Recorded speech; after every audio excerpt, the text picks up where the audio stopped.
Aleluia. É porque Ele nos amou primeiro que podemos amá-lo. Amém? E você possa a cada dia fazer uma declaração de amor ao Senhor, porque a declaração maior de amor Ele fez por nós na cruz, nos resgatando das trevas e nos trazendo para o reino de luz. Que isso seja uma constante nos nossos dias, na nossa vida todos os dias. Amém? Livro do profeta Ezequiel, capítulo 16, a partir do versículo 4, diz assim na minha tradução, a nova versão transformadora. No dia em que você nasceu, ninguém cortou o seu cordão umbilical, nem a lavou, nem a esfregou com sal, nem a enrolou em panos. Ninguém teve compaixão, nem cuidou de você. No dia em que você nasceu, você foi rejeitada e abandonada num campo. Ninguém teve compaixão, nem cuidou de você. No dia em que você nasceu, você foi rejeitada e abandonada num campo. Mas eu passei por lá e a vi, indefesa, esperneando em seu sangue, e lhe disse: Viva! Eu a fiz desenvolver-se como uma planta no campo. Você cresceu e se tornou uma linda joia. Seus seios se formaram e seu cabelo cresceu, mas você continuava nua. Quando passei por você outra vez, vi que já tinha idade suficiente para amar.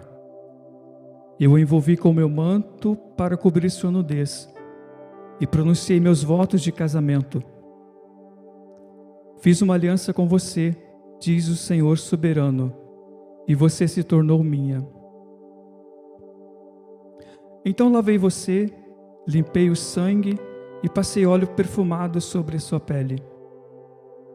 Eu lhe dei roupas caras de linho fino e de seda, com lindos bordados e sandálias feitas do excelente couro de cabra. Também lhe dei belas joias, pulseiras e lindos colares, argola para o nariz, brincos para as orelhas e uma linda coroa na cabeça. Assim, você foi enfeitada com ouro e prata. Suas roupas de linho fino e seda e tinham lindos bordados. Você comia os alimentos mais seletos, farinha da melhor qualidade, mel e azeite, e se tornou mais linda que nunca. Parecia uma princesa e de fato era. Sua fama logo se espalhou por todo o mundo por causa de sua beleza. Eu a vesti com meu esplendor e aperfeiçoei sua beleza, diz o Senhor. No entanto, você pensou que era dona de sua fama e de sua beleza. Então, entregou-se como prostituta a todo homem que passava. Sua beleza estava à disposição de quem a pedisse. Usou os presentes que lhe dei para fazer altares para seus ídolos e ali se prostituiu. Você se viu como uma... Nunca se viu uma coisa dessas. Pegou as joias e os enfeites de ouro e prata que lhe dei, fez estátuas de homem e os adorou. Desse modo cometeu adultério contra mim. Com as lindas roupas bordadas que lhe dei, vestiu seus ídolos e usou meu óleo perfumado e meu incenso para adorá-los. Colocou diante deles como sacrifício a farinha da melhor qualidade, o azeite e o mel, com que cuidei de você, diz o Senhor soberano.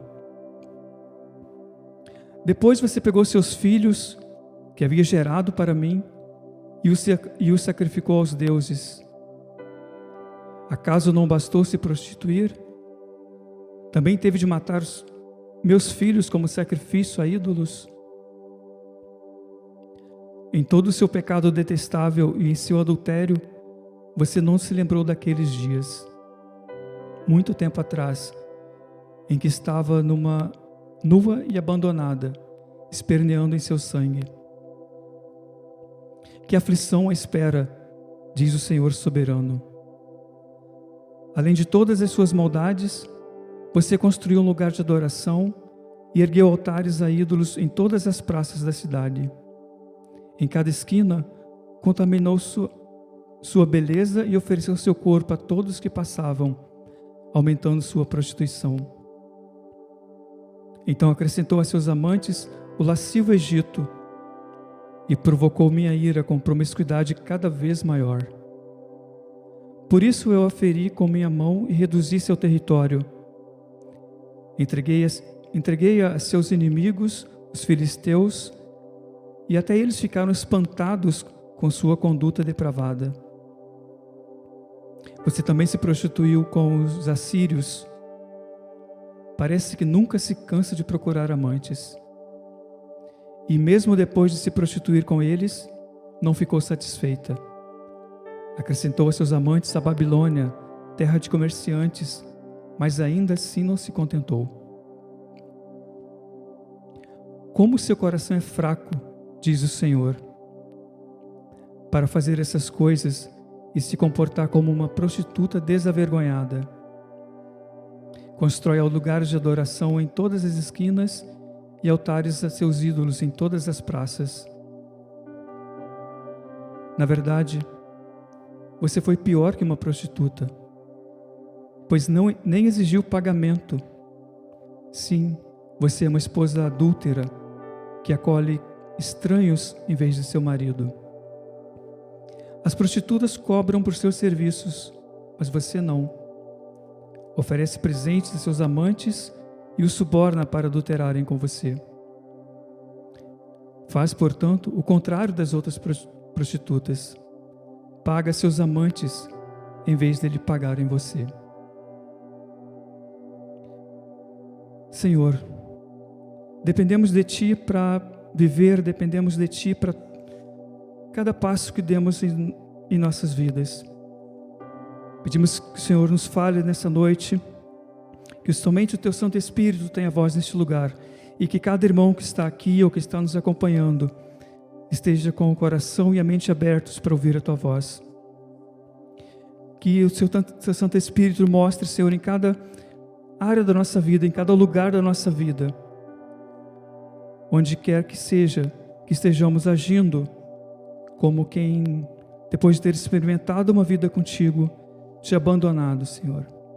E que o Teu Santo Espírito nos traga a luz e nos traga de volta a consciência para que possamos nos arrepender e nos colocar novamente diante de Ti, Senhor, em nome de Jesus.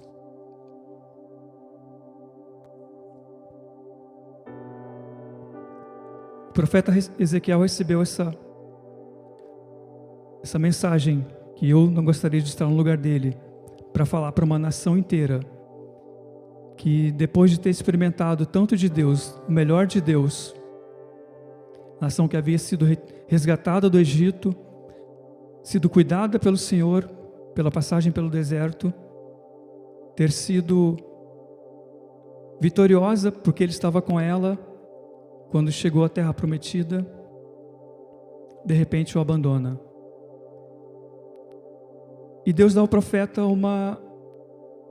essa palavra, uma alegoria, comparando a nação a uma menina, a uma criança recém-nascida, abandonada.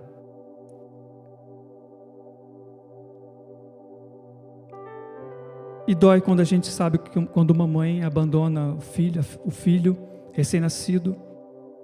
Essa criança sequer tinha tido o cordão umbilical cortado. Então, nessa alegoria, nesse exemplo que o Senhor está, nessa comparação que o Senhor está fazendo, ele se coloca como aquele que cuidou dela, lhe cortou o umbigo, lhe deu banho e cuidou para que ela crescesse saudável. E assim ela cresceu. E quando chegou o tempo de casar, a idade de casar, ele chega e proclama os seus votos para ela. A figura da mulher, da noiva, da igreja, a figura do noivo, o nosso Senhor Jesus Cristo. Ele proclama, firma uma aliança com ela, proclama os seus votos, lhe dá joias, e quando ela se torna conhecida, poderosa, famosa, ela se esquece de quem ela era, ela se esquece de onde ela foi retirada, de onde ela foi resgatada, e se entrega às paixões, como nós lemos no texto, e usa aquilo que o Senhor deu para ela, para que ela usasse com Ele, usa com ídolos, usa na idolatria, usa na prostituição.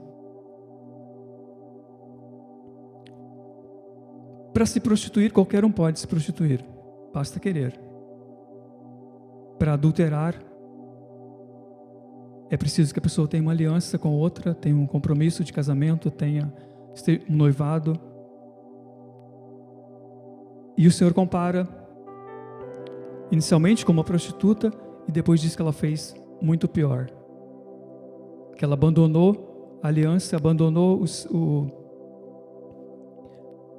o compromisso de casamento que ele havia firmado com ela e se lançou no mundão, como diríamos hoje. Abandonou a presença do Senhor. O Senhor nos dá todos os cuidados, tem todos os cuidados, nos dá tudo o que nós precisamos. Mas quando nós nos esquecemos disso, quando nós não nos damos conta de que tudo que temos, tudo que somos, vem dele, nós achamos que é por nossa própria capacidade, nosso próprio mérito, por nossa competência, quando até a nossa inteligência foi ele que nos deu, não é?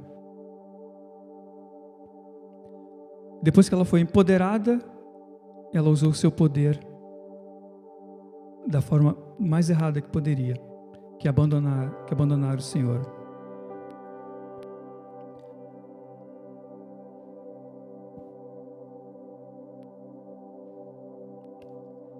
A prostituição não é aprovada por Deus, assim como o adultério.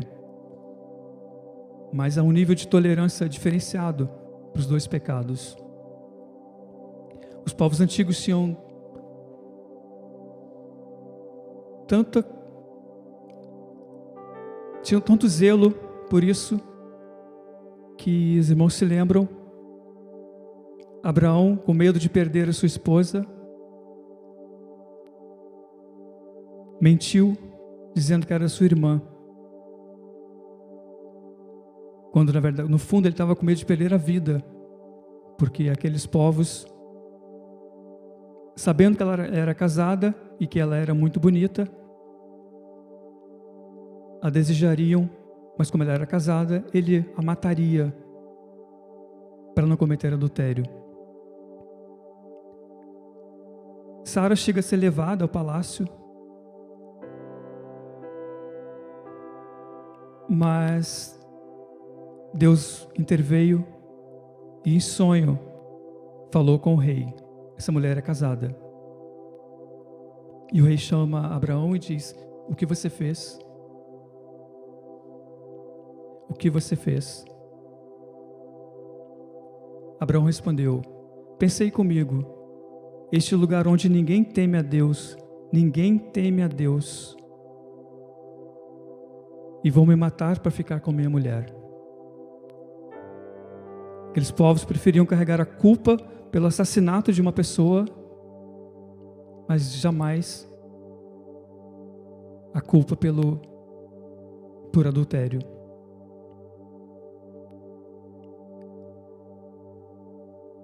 Davi, o homem segundo o coração de Deus, cometeu um adultério e ficou tão perturbado depois disso que tramou minuciosamente algo que acabou no assassinato de um de seus guerreiros. Seu guerreiro que levou inclusive a carta onde estava a sua sentença de morte. Ele preferiu matar para tentar encobrir o adultério. Mas ele se arrependeu e pediu perdão a Deus depois, Graças a Deus, né?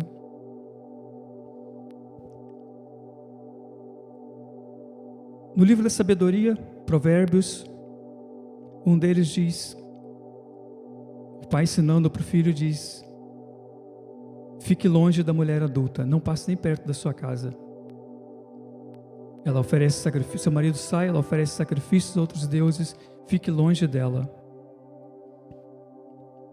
Um outro provérbio diz que o marido traído não se satisfará nem com os presentes mais valiosos. Não há nada que acalmará o marido traído.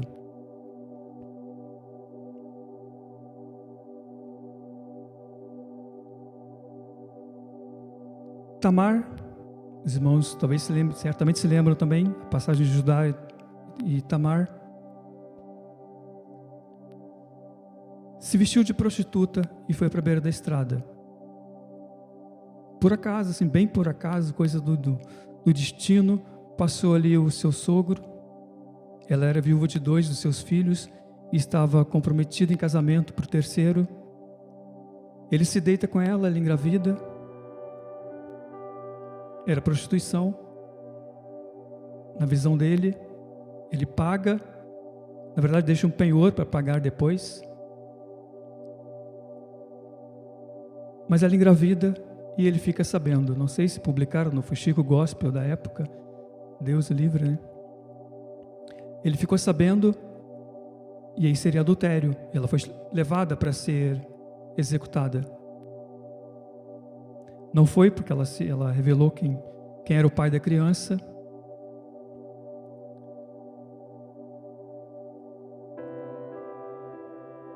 Uma pessoa que não teve nenhum compromisso com o Senhor, nunca assumiu nenhum compromisso com o Senhor, está apenas se prostituindo com outros deuses, não importa como. Mas alguém que já experimentou a da aliança com Deus, já teve um compromisso com Deus, quando se volta para os pecados cometidos anteriormente, está além de se prostituindo, cometendo adultério.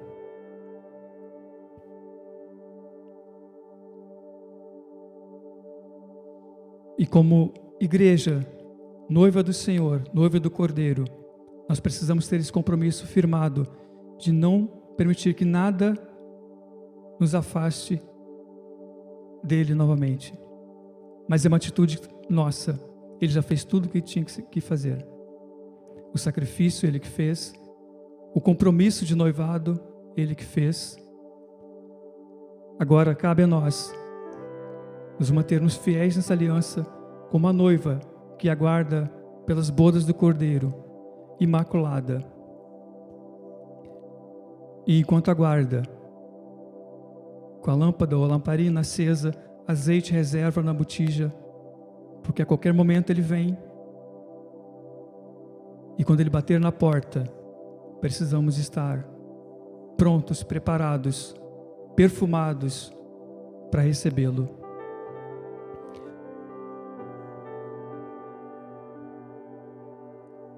Israel abandonou o Senhor. Israel, a noiva, a nação escolhida, a esposa, e pagou caro por isso. Que nós, como igreja, cada um de nós, como igreja do Senhor, possamos olhar para o que aconteceu, para o passado, e não cometer os mesmos erros, não cometer o mesmo descuido. Porque se quebrarmos a nossa parte na aliança, o casamento está desfeito, o adultério cometido, a sentença para o adultério era a morte, execução por apedrejamento. Jesus, naquele encontro com uma mulher adúltera que foi levada até ele, diz para os que a levaram até ele para a execução: aquele que não tem pecado, atire a primeira pedra. Como nenhum deles se achava sem pecado, cada um foi embora. Ela ficou somente com Jesus. Ele poderia executar, ele não tinha pecado. Ele era o único ali capaz de fazer aquela execução da forma honesta, da forma prevista pela lei. Mas ele veio para cumprir a lei e estabelecer uma nova ordem, o amor. E ele diz para ela: eu também não te condeno, vá e não peques mais. O perdão é liberado com uma recomendação de não pecar novamente. Quando fomos perdoados pelo Senhor, a recomendação que veio junto, faz parte do pacote, está na Bíblia, é não cometermos novamente os mesmos pecados, não pecarmos novamente contra o Senhor, nos mantermos firmes na aliança da graça. Tito, Paulo escrevendo a Tito 2, 11 e 13 diz: pois a graça de Deus foi revelada e a todos traz salvação. Somos instruídos a abandonar o estilo de vida ímpio e os prazeres pecaminosos.